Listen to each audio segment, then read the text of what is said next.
গ্রামের সকালটা আসলে খুবই মনোমুগ্ধকর। যেমন চারপাশের পরিবেশ, তেমন পাখির কিচিরমিচির, হাঁস মুরগির ডাক, এসবই কিন্তু ঘুম ভাঙে। হ্যালো ভিউয়ার্স, আসসালামু আলাইকুম। সবাই কেমন আছেন? চলে আসছি নতুন একটা ভিডিও নিয়ে। আশা করি সবাই সাথেই থাকবে। তো আজকে পুকুরে জাল ফেলছিল, প্রচুর পরিমাণে মাছ ধরা পড়ছে। তো সেখান থেকে যে সরপুঁটি বা থাই পুঁটি বা চাইনিজ পুঁটি যে যেটাই বলে না কেন, সেখান থেকে কিছুটা পরিমাণে পুঁটি নিয়ে ধুয়ে আজকে একেবারে মচমচা করে ফ্রাই করে তারপর খাওয়া হবে।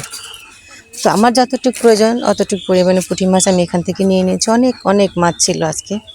এই যে আমার যতটুকু প্রয়োজন আমি সব ধুয়ে একেবারে পরিষ্কার করে লেবু দিয়ে সুন্দর করে ধুয়ে নিয়েছি। এখন কিন্তু আমি এটা ভেজে নেব। এই জন্য আমি হলুদের গুঁড়ো, একটু শুকনো মরিচের গুঁড়ো আর লবণ দিয়ে খুব ভালোভাবে মেখে নেব। মেখে একটু সময় জন্য রেখে দেবো। এই 5-6 মিনিট মাছ বা রান্না যেটা আপনি হাতে মেখেই করবেন, সেটা যদি একটু ম্যারিনেট হয় তাহলে কিন্তু খুব ভালো হয়। এই জন্য কিন্তু একটু হলুদ লবণ মেখে আমি এটা রেখে দেবো, তাহলে লবণ এবং হলুদের ফ্লেভারটা এটা মাছের ভিতরে ঢুকবে। 10 মিনিট রেখে দেওয়ার পর আমি খুব সুন্দর করে একটু ভেজে নেব। অবশ্যই একেবারে খুব বেশি হিট দিয়ে একেবারে তাড়াতাড়ি ভাজা যাবে না। তো অবশ্যই কড়াইটাকে গরম করার জন্য, তেলটাকে গরম করার জন্য প্রথমে কিন্তু তেলটাকে হিট করে নিতে হবে। এরপরে মাছটা দেওয়ার পরে একটু জালটা কমিয়ে দিয়ে আস্তে আস্তে একটু সময় নিয়ে ভাজতে হবে, তাহলে কিন্তু মাছগুলো মচমচে হবে। তরতাজা মাছ খাওয়ার মজাটাই কিন্তু আলাদা। তারপর পুকুর থেকে ধরে এসে আমি তো প্রত্যেকবার বাড়িতে এসে বড়শি দিয়ে মাছ ধরি। পুকুরে ঘাটলায় বসে তখন আমি বড়শি দিয়ে মাছ ধরি।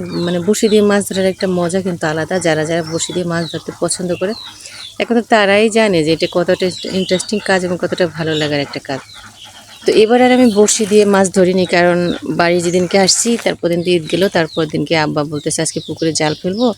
পুকুর থেকে পানিটা অনেকটা কমে গেছে, তো মাছের পরিমাণটা বেড়ে গেছে। তো অনেকটা মাছ ধরছি। তো এখান থেকে আমরা ঢাকায় নিয়ে যাবো সবার জন্য। অনেকগুলো মাছ রাখা হয়েছে। তো বাড়ির জন্য যেগুলো ছিল সেগুলো থেকে কিন্তু আমরা যে মাছ আজকে ভেজে ভেজে খাচ্ছি। তারপরে আজকে রাত্রেবেলা আমাদের মাছের বারবিকিউর আয়োজন আছে, সেটা আপনাদের সাথে শেয়ার করব।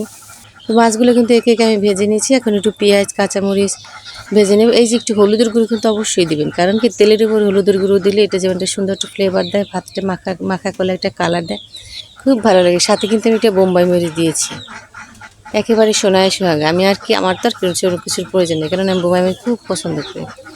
তো এই যে মাছ সহজে কিন্তু পেঁয়াজ মরিচ একটু ভেজে নিয়ে যে চলে আসছে এবার খাওয়ার জন্য। দেখেন মাশাআল্লাহ কতটা লোভনীয় হয়েছে না, দেখেই খেতে মন চাচ্ছে। আর বসে থাকা যাবে না, এত সুন্দর জিনিস নিয়ে আমি খেতে বসে গেছি। আপনারাও চলে আসতে পারেন। এই যে দেখেন একটু বোম্বাই মরিচ ভেঙে নিলাম, এবার একটু পেঁয়াজ কুচি দিয়ে তারপর কিন্তু আমি মাছটা মেখে নেব। মাছটা মেখে নেওয়ার পর একটু মাছ ভেঙে নেব। ভেঙে নিয়ে কিন্তু আমি খাওয়া শুরু করে দিয়েছি অলরেডি। আমার এতটা টেস্ট ছিল, আমি কিন্তু শুকনা একটা মাছ ভেজে খেয়ে নিয়েছি, কারণ মচমচে মাছ খাওয়ার মজাটাই আলাদা। আর পুঁটি মাছ তো কথাই নাই, বাঙালির ইলিশ মাছ।